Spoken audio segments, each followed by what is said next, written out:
First on Fox and all new at 10, two big announcements coming out of Georgia and South Carolina today. Georgia's governor announced several businesses are reopening as early as Friday. Starting tomorrow at noon, South Carolina's governor says he's withdrawing his order to close public beach accesses in the state and leaving it up to the mayors and the councils to decide how to move forward.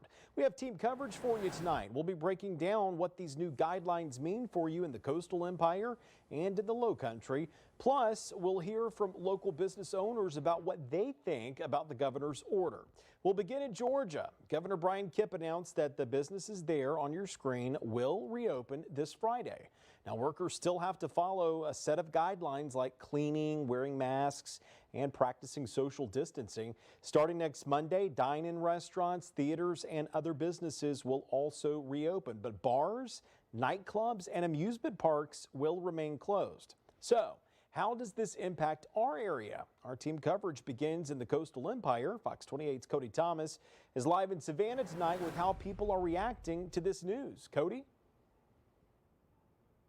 Trey, people I spoke with today say they're more than ready to get back to their normal lives, and one local tourism official says this will help rebuild the city's economy.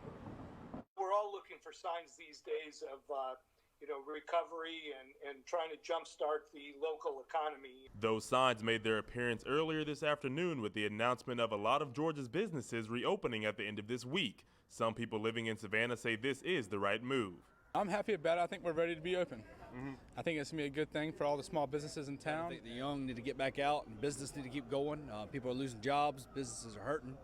I think it's time to get everybody back on their feet. Ryan Wunderlich also says he thinks it's just the right time for this to happen as long as safety is still practiced. No, I don't think it's too early. I think that the people should still stay 6 feet from each other, but I think everything should be good. But people like Tony Bavaro, who is a local massage therapist, say they would have liked a few more weeks before discussing reopening. I can't wait to be back in the gym. I can't wait to be able to go out to dinner, the bars, everything. Savannah's a great place for all of that, but I think that it's way too early. Joe Marinelli with Visit Savannah says tourism aside, with this reopening happening in a few days, local residents will play the most important role in revitalizing the city. The visitors will come back. They'll come back slowly, but they'll come back, and we'll be ready for that at the time. But it's got to start in our own backyard and getting people out, kind of stimulating the economy first. Coming up in the second half hour, Marinelli tells us about Visit Savannah's Rediscover Our City campaign. Reporting live in Savannah, Cody Thomas, Fox 28 News at 10.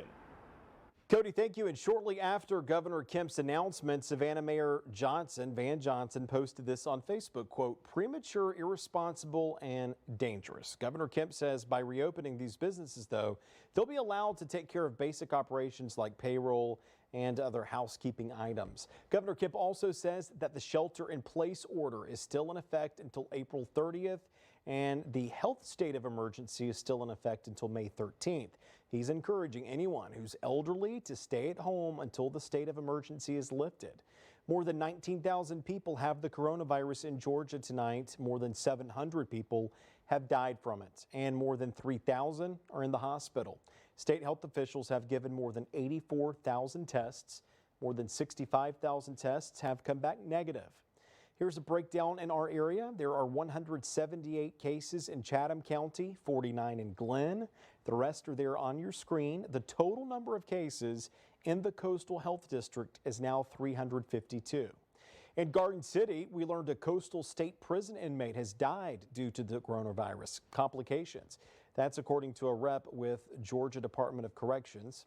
We're told that inmate had underlying medical conditions and was in the hospital in Savannah. The GDC is also reporting 7 coronavirus prison cases. Our team coverage continues in South Carolina. Governor Henry McMaster issued an executive order to lift restrictions on public access points to beaches. Fox 28's Andrew James is live with what else we learned during today's update from the governor. Andrew? Yes, Trey, the governor's order simply returns the power back to cities and towns. So access to beaches across South Carolina may still be restricted depending on what local leaders want to do. Now, the governor also lifted his order of closing several stores deemed non-essential. That happened at the beginning of the month. Flea markets, department stores, sporting goods stores, jewelry, others on that list will now be allowed to reopen effective this evening. Now, today, the governor also faced several questions about lifting these restrictions and doing so. Now, while access may be restored, he said enforcement is going nowhere. The rule of law enforcement to dispel groups of 3 or more that are causing a threat to the public health is still in effect anywhere in the state, and of course that includes the beaches. Some cities along the coast are already taking steps before regaining this power set for Tuesday at noon. For instance, Myrtle Beach has already issued an order to restrict public access to beaches as well as parking lots effective tomorrow.